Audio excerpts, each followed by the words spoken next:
Sicap dafa tey bokk ak histoire Dakar bari na ñun ñu tuddee ay Kamontan mais ñun Sicap la ñu njëkk a xam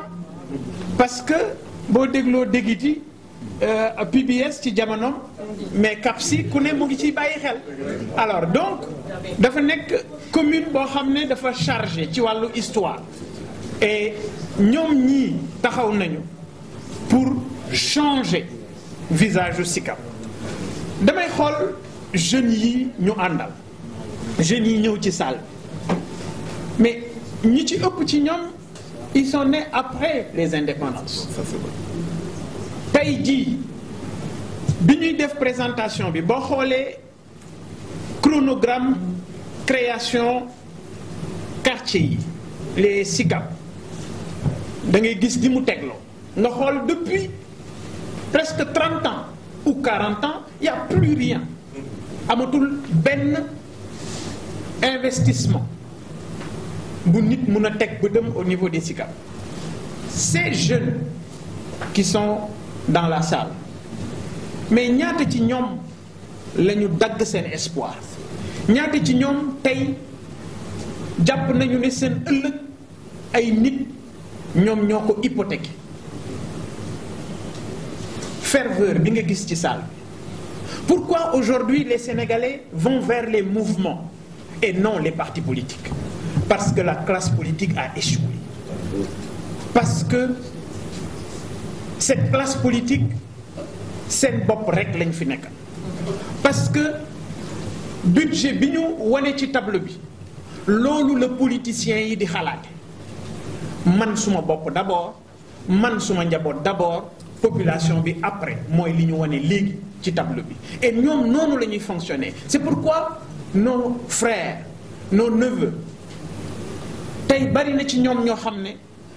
ñu am ngor lañu ñu am engagement lañu mais li ñuy bëgg mooy nit ku ànd ak ñoom te ku du tas seen yaakaar loolu danañu ci taxaw gëm sa bopp du parti politique c'est un mouvement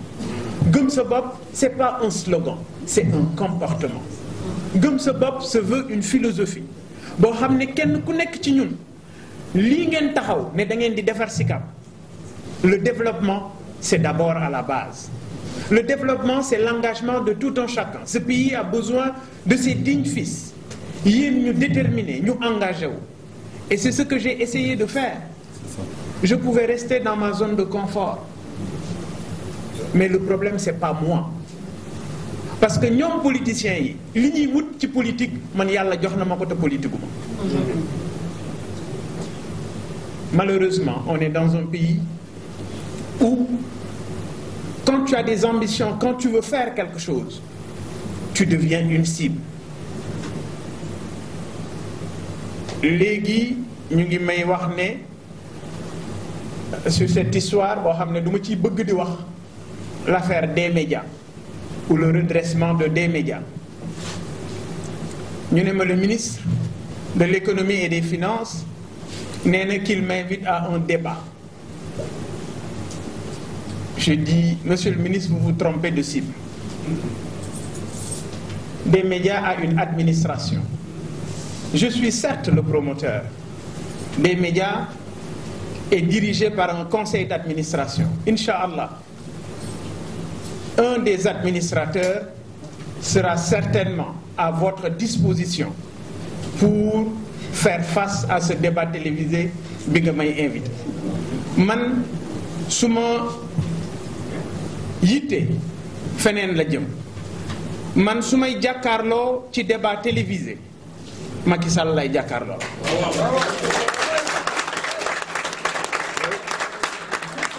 su may def débat télévisé moom njiitu APR lay jàkkaarloo te bu may wax ak moom xam naa bu baax li ñuy wax on parlera du banditisme foncier à Dakar à Thiès on parlera de l'industrie de la corruption au Sénégal et loolu benn nit dong moom laa ci mën a janool mu wax lu Sénégalais yi mën a dégg muy Macky Sall bu ma jàkkaarloog Macky Sall ci débat télévisé bi nga may invité yow monsieur le ministre de l'économie et des finances dinaa wax ci commerçant yi ñu xoj ndax ay taxes douanières